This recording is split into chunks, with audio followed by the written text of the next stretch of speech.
this is the 991.2. This is the first generation that they started putting turbos in all of the cars. Right. Which was a huge point of controversy when it first came out. What's your opinion on it? I mostly love them. It's, it's obviously a 911 when you see it. Obviously. If you drive one, you don't really feel like you're driving a turbocharged car. Okay. Still sounds like a, Porsche flat six, which is why I think people buy these cars. It's not, it's not a GT3, so it's not the sharpest of the 911 variants. Of course. I think what's really, really interesting is to put one of these next to like an air-cooled 911. And you can see how much these cars have grown in like width and even length. I mean, this car is almost like 1.5 times the size. It is. Of an air-cooled 911. But they had to do it. Like, have you sat in an air-cooled 911? I have. There's like, you're rubbing shoulders with your passenger. They're tiny inside. Yes. So to me, like, this is like the perfect do-it-all car. You could drive this every day. You could take it to the track. You could, I don't know. I mean, there's probably not too many things this car can't do. And the 7-speed automatic is going to make this car for when you're driving on your, say you're daily driving this car and you have a 45-minute commute, or say you owned this car and you just drove it up to my shop today from New Jersey. You're in 7th gear for 3/4 of your ride. And you're probably getting some stupid gas mileage, like 100%. Probably getting like 33 miles per gallon in a 911 on the highway. Which for a 911 is crazy. Yeah. What's an air-cooled car get? Oh my air-cooled 911, I had an 86 3.2 coupe. That's if I was lucky, I probably wasn't driving it like 70 miles an hour either. But if I was lucky, it would return 25 on a long trip. I mean, the aerodynamics in that car were also crap. Yeah. Like, this is so much better. Yeah, the technology, and the engineering on all of these cars. I mean, especially Porsche. You were actually talking about something really interesting a short while ago, which is the quality of materials that they use on these cars. And as a detailer, it's probably something only you would appreciate. For sure. You appreciate it as a car enthusiast. I notice it right away. That's the difference from the detailer side. You notice it the second you pull a mat out to vacuum and vacuum underneath the mat, and the fact that the mat doesn't leave an imprint in the carpet, like all of those things that go into the engineering of the cabin of a car. You take a SUV, the material that they put in the back of a regular car, a non-luxury car, cleaning that material versus cleaning a high-end car is going to be a completely different experience, to the point where you're using different tools. I have tools that are just for piece of crap cars. You know what I mean? Like, I have to invest in tools that are going to make the crappy cars less crappy to work on. You can clean this car with way less, the inside of this car with way less material. I guarantee you, I could clean this car. I could do the whole interior with 2 chemicals. And on a crappy car, how many chemicals are you using? All of them. So this like that whole shelf? The whole bottom row is all interior stuff, with the exception of this. Wow. Yeah. So I mean, you kind of just justified in detailing costs alone why you'd want to spend more money on the 911. Yes. Right? Exactly. Exactly. Because you can beat this car up and I can still make it look great. Yeah. Yep. But there's it was a few months ago. We just started the online booking, and somebody brought us an older Toyota, maybe like a Matrix or something like that. XRS. And it wasn't anything cool. Right. And this lady had owned this car, and she definitely had a dog, and she definitely had kids, and she had definitely owned this car for a while. The only way you could make that car look good, and to what my standard would be to replace all the carpets, replace all the door cards, replace the whole center console with new material. You know what I mean? Like you can't get the car looking new. Right. Whereas my buddy's 997 with 96,000 miles, I was able to polish the whole center console and get it right. I was able to use the right materials and bring the seats, take all the human oils off the seats and get it to mint. All right. So have you detailed a 996? And what's your opinion of the I have detailed quality a of components inside that car? The last 996 I detailed had about 8,000 miles on it. Have you detailed a higher mileage one or no? Yes. I still think the material is still Porsche material. It's interesting you say that, because like that car caught a lot of flack when it was introduced for, sharing. It had the same headlights and front end as the Boxster. Right. A lot of the buttons in the center console were right. the same for the climate control. And right.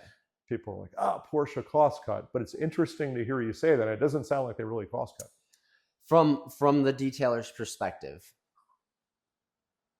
headlights on Porsches are weird, especially older ones, because there's piece of crap cars that you can polish the headlights and get the yellow out. Yeah. But there's older Porsche headlights that you can't take that yellow color out. Why it's on the inside and the outside is just there's no hope, I don't know. So I think that yes, there's certain things where they probably did cut some costs, and yes, I could attend to that. But as far as where the client's eyes are going to go, right? If you gave me a 100,000 mile 996 and I did a correction to it and I did a coating and we did a full interior detail where you're paying us the premium and we're spending 30 minutes on each seat to get all the oils out and take everything, all the contaminants that are in the inside of the car and getting that car back to as new as possible. Because there's a fine line between brand new and new as possible. The touch points where you're going to notice, I could get that car looking like a completely different car than what you dropped it off as. Right. But there's a certain amount of things, like on those older Porsches, all these trim moldings, they get dry rotted, and the second someone hits them with compound and doesn't wipe the compound off in the same day, and it dries up and it bonds to the rubber, and now you can't get it off. Those are all like tiny little things that go into that. I mean, which is to be expected. It's an age-related wear item. Right. And you're probably going to see the same thing happen on these and when they become 25 years old. That's true. That's a good point. Maybe. We don't know. Because I could tell you right now, this is a 991.2, and the rubber gaskets in this is a sunroof, right? Is this open or is it? It looks like, this part actually goes back. It does. This is a different material than the 997 I have out in the shed. So, I mean, in your opinion, just having worked on the different generations of 911, which generation do you think is going to hold up the best over the long haul? I think it's tough to say, because you want to say that a 992, being as expensive as they are and being the modern technology that they are, a 992 should hold up because the newest thing, it's the greatest thing out right now. But the jump from 997 to 991 is similar to any Porsche generation.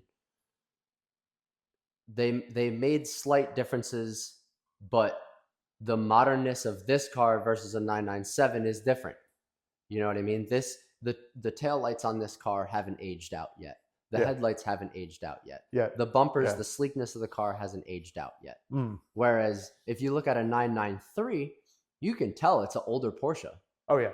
You can totally tell. Yeah. So this car, granted, maybe I'm just saying it because we're looking at it right now, but I feel like this car might be really, really timeless in another 15 to 20 years from now. That's my take on it. What's yours? That's saying something. Timeless. What I call this timeless, I I feel like no. Interesting. I Why? wouldn't call it timeless. I feel like there's parts of this car that are going to exemplify this age we're in, where everything has to be 10 times reinforced for Yeah. offset frontal crashes, and even just the thickness of the rear bumper on this car. I think it's going to be very time specific, and I think over time, with Interesting. technology improving in metallurgy and materials and composite structures, we'll be able to reduce mass from cars, and it's going to change the way we design them. I don't think we're going to have cars that need to look this bloated and chunky, at least not sports cars. Maybe we'll get back to a simpler time. When you close your eyes and you think about the shape of a Porsche, what's the generation you think of? Like, what's the iconic Porsche? What's that body style look like? For me, the best 911 that says this was Porsche, like in its prime. Can I take not a that guess? Not that they aren't now. Like, Can they I take are. a guess as to what you're?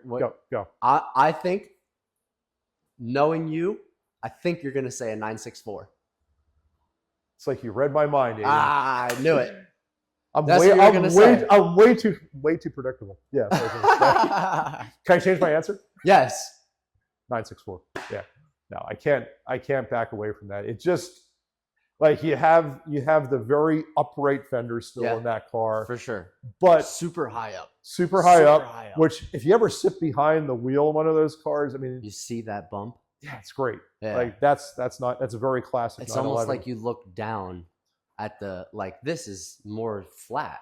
And when you're in a 964, you look down the hood, and it's like it's a pointing triangle to where you're trying to look. You know what I mean? Exactly.